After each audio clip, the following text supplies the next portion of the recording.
So, I've had the PS5 for a week now, and like many people on YouTube, I thought it might be fun to share my initial impressions of the system itself. I actually got lucky enough to get it in on launch, and yeah, that was an ordeal. I had tried getting it through 4 to 5 retailers before securing a pre-order, but eventually I lucked out on Amazon. I actually got pretty excited when the day came, despite the fact that I've been down this road before. You know, the road of day one console purchases. Now, typically, I don't like getting systems on day one, because I don't like waiting for games, and the deals following the first and second year of the launch are much better. Oh, and then there's the fact that manufacturing errors are more prevalent in the beginning, so there's that. With all that out of the way, boy, the PS5's appearance sure has grown on me. I didn't care for the white, I'll be honest, but it does have a certain pomp and circumstance to it.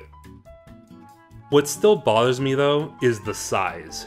Yes, I get it, the PS5 is a big boy, and the use of the stand kinda unnerves me. I haven't had it fall off or anything, but it doesn't instill confidence, you know? It's not incredibly flimsy or anything, but still. I guess my concern comes from how easy it just clips on and off, so you see what I'm getting at. Now, as for the controller, it's incredibly comfortable, if I do say so myself.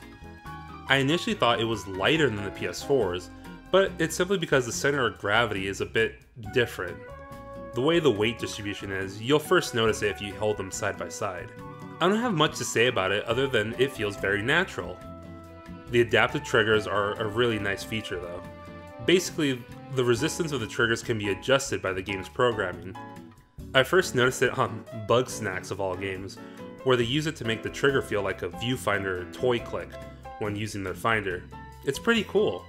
The gyroscope and touchpad sensitivity is arguably the best it's ever been, although I'm only judging this based off using it in menus, so take that as you will. What about the games though? This is arguably the biggest selling point for anyone, myself included. The primary reason I got my PS5 was to play Demon's Souls and the new Spider-Man game featuring Miles Morales. These games are arguably the biggest showcases of the PS5's potential, which I think are its resolution and frame rate enhancements. Do note that I'm not able to play these games at 4K at this time, but even at 1080p, these games are stunning. Demons especially. Frame rate, I sadly wasn't able to capture in my recordings due to my capture card, but rest assured that I've been playing these at 60 FPS, and boy, it does wonders for sucking you in. Spider-Man at 60 just had me in awe. It's hard to describe, but the improved frame rate does help the game feel more fluid. Now, the secondary reason I bought a PS5 is the backwards compatibility. I went all last gen without updating my PS4 since launch. I didn't switch to a Pro, and I didn't get around to buying an external hard drive. So it's definitely a nice bonus to be able to play some of my PS4 games, now with improved load times. Only issue?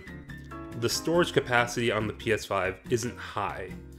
This is a small sacrifice made by switching to an SSD, which run faster but are relatively new to the market and are more expensive.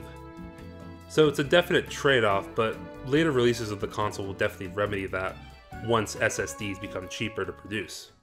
So, is it worth the investment? When I told various friends, family members, and coworkers that I had gotten the PS5, they immediately asked me if it's worth the jump.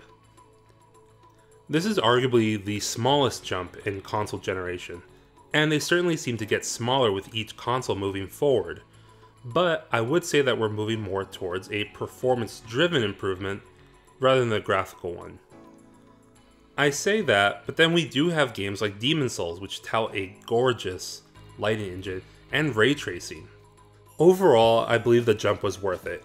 For me anyways, as I can now play PS4 games with Pro enhancements and with better loading. Plus, for whenever I do get around to getting a 4K TV, I'll have the perfect system to test drive games and movies. But would I recommend it to someone? If the launch titles were enough to appeal to you, or if you skipped on the PS4 Pro, then yes. Otherwise, I do recommend waiting for the library to grow, or for there to be better deals or bigger hard drive space for future generations. So, all in all, those are my final thoughts. The PS5 is a great system with a lot of potential, but like with anything in the beginning, it's always too early to call, and libraries are ultimately going to be what help us define whether this is a good system or not. So, it's just a matter of time. But as for now, I'm having fun. Thank you for watching. If you enjoyed this video, feel free to subscribe to my channel